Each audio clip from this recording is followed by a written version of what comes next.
Success in your OCR GCSE English Language exam is significantly about practice. I have written my own paper based on Edexcel.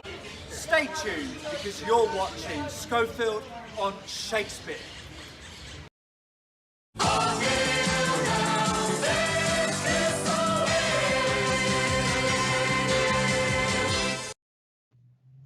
In this video, texts and questions for this new paper will automatically appear at 5-second intervals. You will need to press pause to read these through before writing down your own answers. Toggle back to the extracts to answer the questions properly, but this will be easy to do knowing that each slide will be shown for 5 seconds. Generally, the passages will be divided up into 3 slides so that the font isn't too small to read. Remember that I will show you the mark scheme and my answers after all questions and texts have been shown, but you will get the most out of this video if you have actually attempted to complete the full paper yourself. If you prefer, you can email me at schofieldonshakespeare@gmail.com to obtain a PDF version of the inserts and question paper. Either way, time to get reading.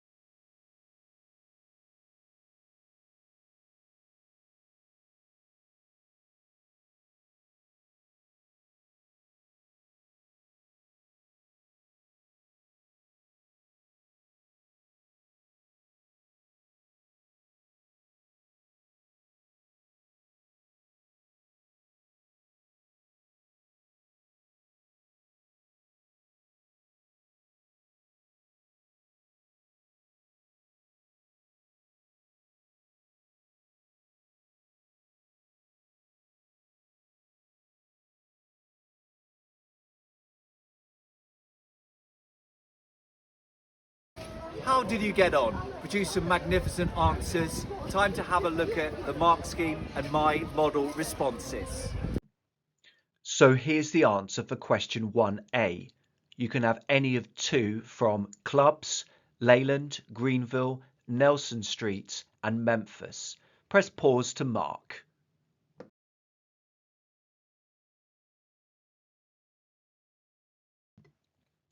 For 1B, remember that explain means use your own words. You can't just quote. From lines 9 to 12, we learned that Milton's records for Sun label were heavily based on other artists' works, were full of energy and adrenaline, that some of the singing lines were based on King, and that they were inspired by Bobby Bland.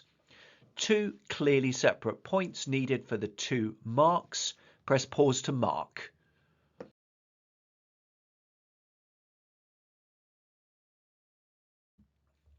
For question 2, the similarities question, the guidance for marking suggests that the better responses draw together perceptive ideas, remembering to back up each idea with a quotation from both texts.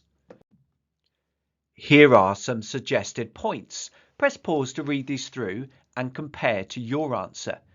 Are any of these points more detailed and perceptive than what you wrote?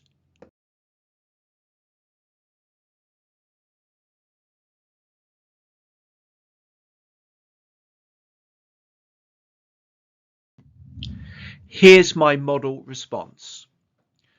Both musicians are inspired to some extent by the blues. In text 1, we learn that Little Milton retained the affection of more blues-inclined listeners. Similarly, in text 2, the writer refers admiringly to the walloping blues that came throbbing out of Betty's throat. Both musicians are powerful and original in their own ways. In text 1, Milton's guitar playing is described as decidedly original. In a similar way, Betty's singing electrifies with a grace that made you want to laugh and cry all at once. Both musicians are popular and successful. In text 1, Little Milton's popularity is implied in the huge number of records produced, including several records for Sam Phillips's Sun label, before he was 20, and 7 releases on bobbin. Similarly, in text 2, Bessie's popularity is implied in the fact that so many people want to attend her concert that there was a traffic jam out in front of that cafe. Finally, both musicians have died prematurely for sad reasons, as opposed to naturally due to old age. Little Milton experiences 2 strokes, which led to him dying at the age of 70. In a similar way, Bessie dies following an automobile crash and racist delays to treatments. Time now to make a judgment call on your response, which you will be better equipped to do having read through the model response and looked at the suggested points on the mark scheme. To get into the top band, you need to have come up with at least 3 perceptive similarities between the texts and back them up with embedded quotations. Give yourself a mark out of 6 now.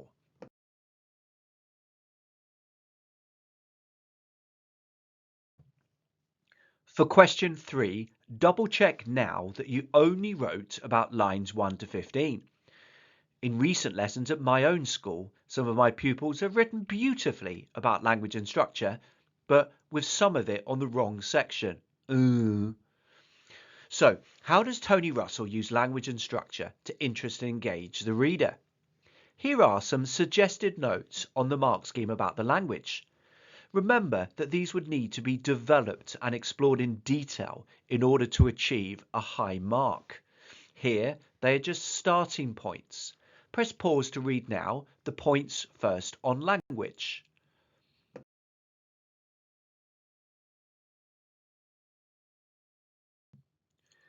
Here's some structural points.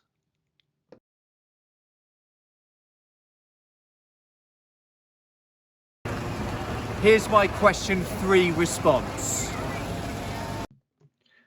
I wrote, Tony Russell suggests that little Milton Campbell was a groundbreaking musician emitting extraordinary energy. For instance, his early records are described as a heady brew of shameless imitation and lawless bravado. The noun brew is more typically used to reference the process of making homemade beer, whilst the adjective heady suggests that his music produces wonderful feelings of energy and perhaps slight intoxication. It is not that his music is particularly original which interests. Russell makes reference to shameless imitation or undisguised copying from others. It is the overall combination of copying and out of control carefree energy which interests and engages the reader, in spite of the clear lack of initial originality. Structurally, Russell emphasizes Little Milton's importance by comparing him to 3 great musicians, B.B. King, Ike Turner and Elvis Presley. The majority of readers, even younger readers, will have heard of at least one of these names, Presley, and probably 2, and thus we are interested to learn how Little Milton should be regarded in relation to these famous successful stars from history. What is particularly interesting is that the sentence is structured to delay the revelation of Little Milton's wider importance until the end. We learn that he became a spokesman through soul music for the entire African American community. This suggests that Little Milton became someone far more significant than a mere musician, but someone who could speak for his contemporaries, who would almost certainly have been subjected to racial prejudice. Indeed, Russell suggests that Little Milton escaped the confines of blues or rock and roll to do this. This noun confirms Little Milton as someone much greater than a musician from a certain genre. He was able to break free in order to wield influence more widely than might be expected. Whilst Little Milton's earlier records were clearly inspired by others, it is interesting to learn that Milton's guitar playing was decidedly original, or spiky lines and muddy tone. The adverb decidedly confirms the surprisingly unique sound of Milton's guitar playing and music. This cannot be mistaken for another musician. In addition, the adjectives spiky and muddy are atypical when it comes to referencing music. Spiky could suggest a nervous energy, and unusually large leaps between notes, whilst muddy may reference a more muffled tone, which could create a gloomier or more sensual atmosphere. Either way, these descriptions interest the reader as they confirm that little Milton has merit as a musician and stands out amongst his peers. Structurally, the passage follows the typical structure of an obituary, in which the writer goes through different stages of the deceased's life and picks out important and relevant details. The second and third paragraphs reference little Milton's teenage musical successes, revealing that he made his first public appearances in the clubs of Leland and nearby Greenville's notorious Nelson Street. Non-American readers are unlikely to understand the context of these references, although the adjective notorious adds interest, with readers speculating whether this may refer to a particularly successful hotspot for musicians or possibly a famously violent area. However, it is clear and impressive that little Milton had a great deal of success from a very young age. Before he was 20, Milton had made several records for Sam Phillips' Sun label. The initial subordinate clause puts the main clause in context and suggests precocious talent and ability. The vast majority of teenagers have only achieved educational success rather than the recording recognition achieved by little Milton. This impresses and interests the reader and encourages them to carry on reading the obituary to find out what this musician achieved later on in their life. So why does this achieve 12 out of 12? Well, note the detailed initial point about little Milton Campbell, rather than a waffly non-point scoring statement such as Tony Russell uses language and structure to engage the reader in many interesting ways in this passage. Note also the skillfully embedded juicy quotation. The first quotation I've chosen is a genuinely interesting, complex one, about which there is a lot to explore. I also use subject terminology immediately when I talk about the noun brew and the adjective heady. But most importantly of all, perhaps, I probe the effect of the language in plenty of precise detail. The definition of how brew is used more typically is helpful, before I go on to suggest that one effect of his music is a wonderful feeling of energy and intoxication. I then develop ideas further by pointing out the lack of originality before concluding that the combinations of copying and out of control carefree energy interest and engage the reader. Note the helpful use of keywords from the question towards the end of the paragraph. However, remember that the top band of the mark scheme requires analysis of both language and structure to be consistent and detailed. So, in 2 out of the 4 paragraphs, I signpost my analysis of structure by beginning with structurally. Remember that language is essentially about exploring meaning and effect of one word, and that structure is about combinations of words, phrases, sentences, punctuation, paragraph foci. So here I explore the structural effect of the comparison of little Milton to 3 great musicians. Further insightful analysis of structure is seen when I explore the sequencing of a particular sentence. The revelation about little Milton's wider importance to the entire African American community is left to the end of the sentence, which makes us respect him all the more. Time now for you to make a judgment call on your response. How does it compare to mine? Have you written the same sort of quantity, i.e. 2 full sides of A4? Are there any moments where, on reflection, your analysis is a little wishy-washy? Do you have any of the dreaded limp, non-point scoring statements about the writer using language and structure to great effect, as opposed to actually naming the language or structure and what the effect is? Press pause to ponder and mark.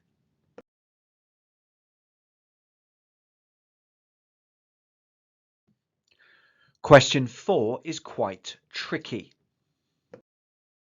You need to quote the statement for question 4. Need to weigh it up to get a lovely score.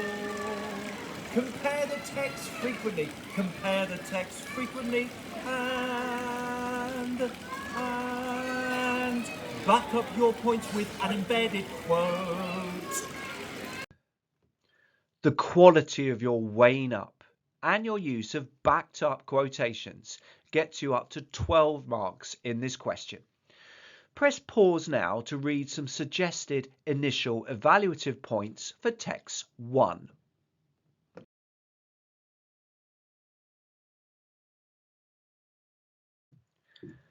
And here are some possible evaluative ideas for text 2.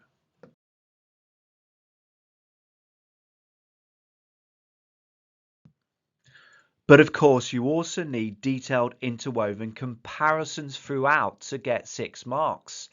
So when you evaluate, you also want to pit the text against each other and decide which text is more powerful, as I do in my model response. Time for my question 4 model answer.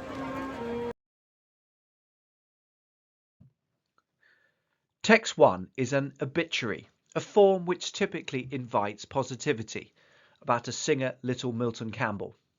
Meanwhile, text 2 appears to be from a longer account about blues music and focuses on a single performance given by a jazz singer, Bessie Smith.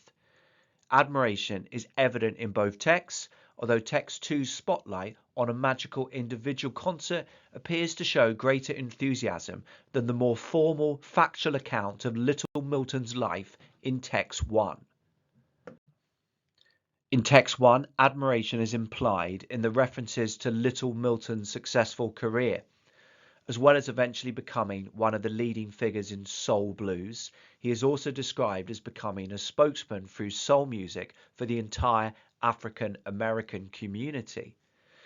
This suggests that Little Milton was such a successful musician that he ended up transcending the musical world and becoming a key advocate for a much larger community. In text 2, we are not provided with details about Bessie's impact upon her community. However, the rich, hyperbolic descriptions of her voice during her concerts imply unqualified, unrestrained enthusiasm on the part of the writer. He gushingly refers to such a ringing vibration in that voice of hers, which he later labels a flamethrower licking out across the room. The language is far more informal than in text 1.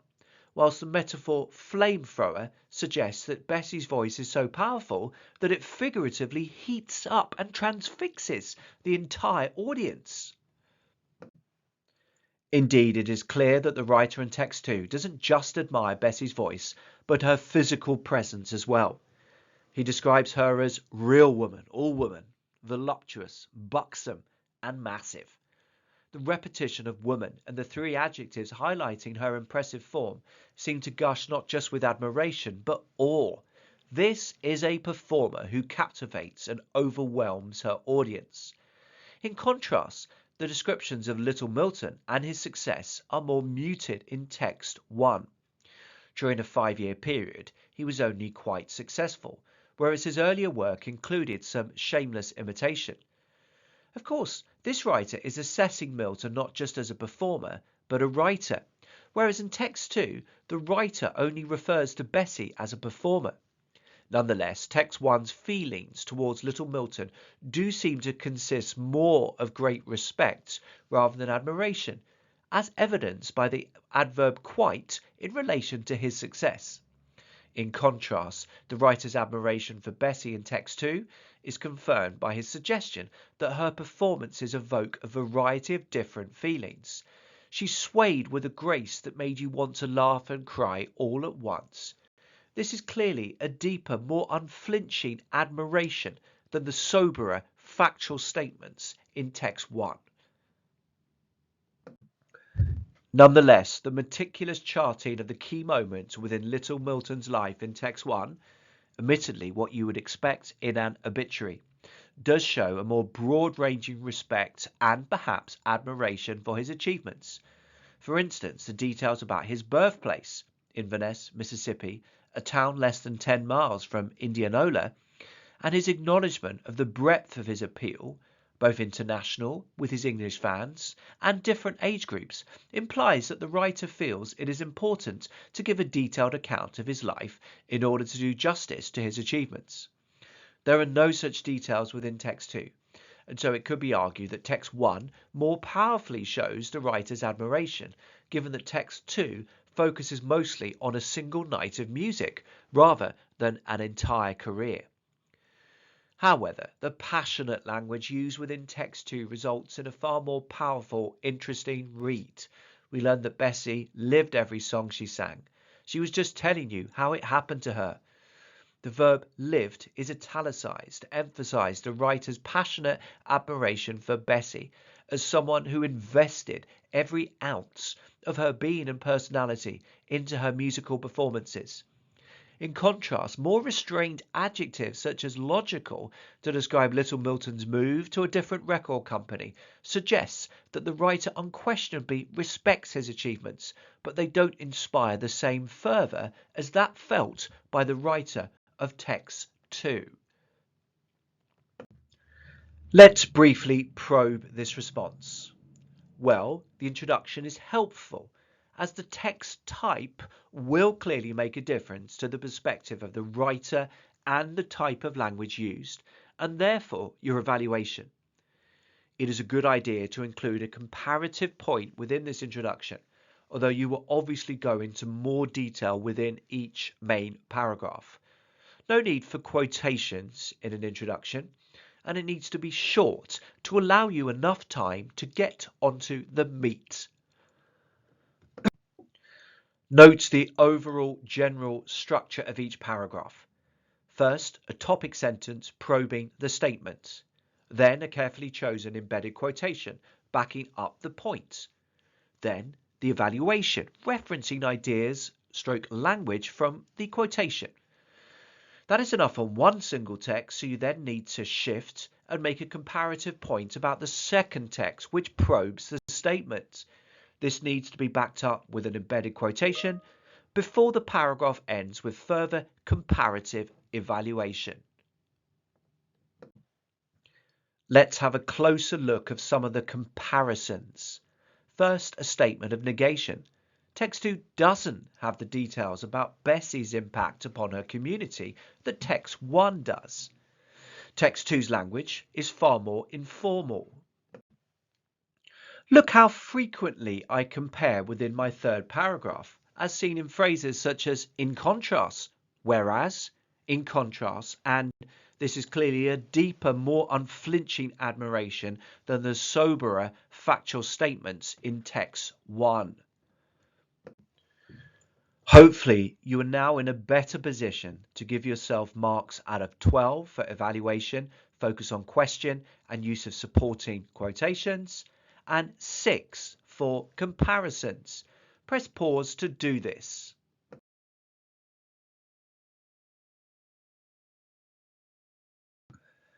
Now for section B.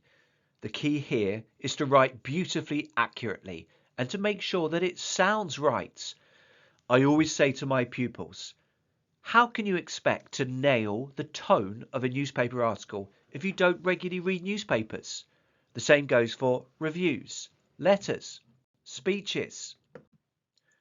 The mark scheme is split into 2 sections, 24 marks for tone, sounding right, and a carefully planned, ideally clever structure. 16 marks is essentially for spag, spelling, punctuation and grammar. You are looking to use a wide variety of sentence structures for effects and a wide range of accurate punctuation, including, of course, the much maligned semicolon.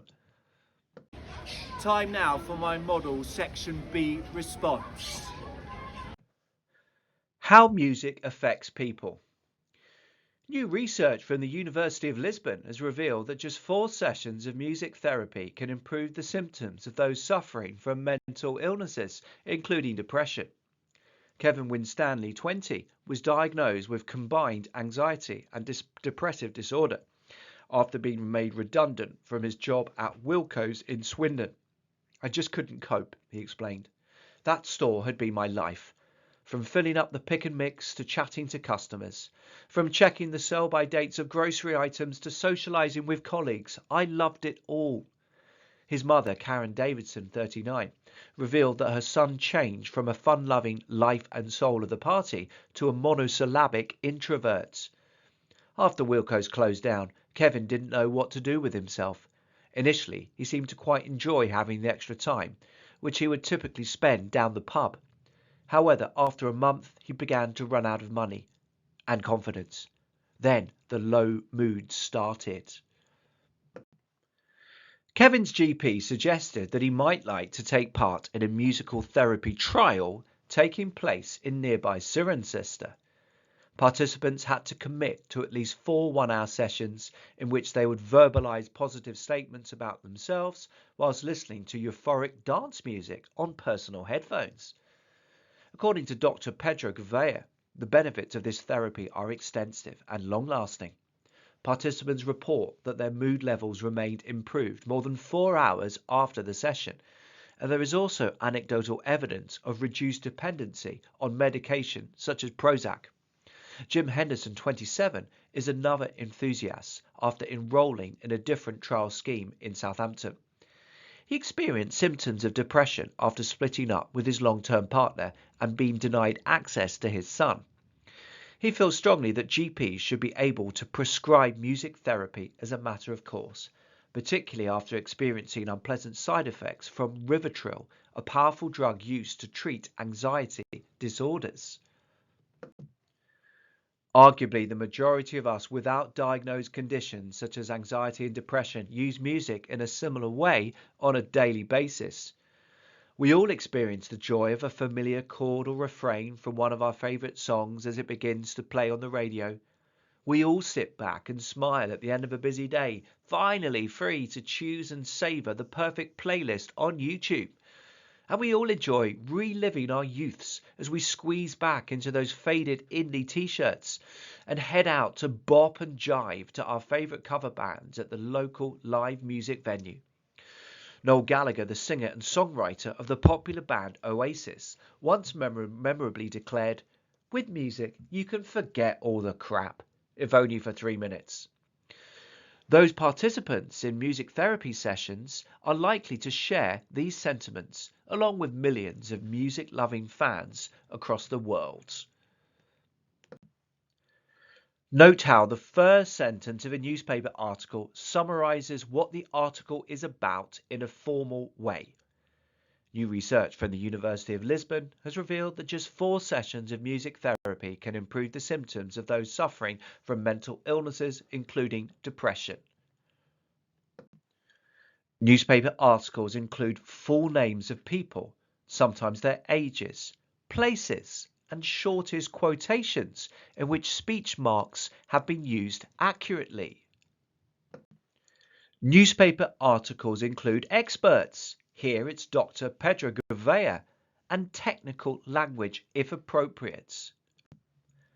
But this isn't just a newspaper article, it's also GCSE English Language, in which to some extent you need to show off how well you can write. Notice my use of anaphora here, which allows me to develop my ideas further and use more interesting vocabulary such as savour, squeeze and jive. Now compare to your response and scrutinise this mark scheme in more detail.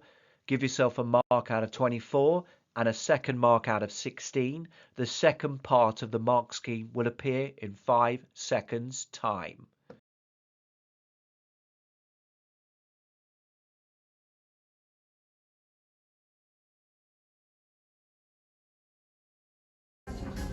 This has been a Schofield on Shakespeare production, providing you with your own fresh OCR English language paper with my answers. Many thanks for watching.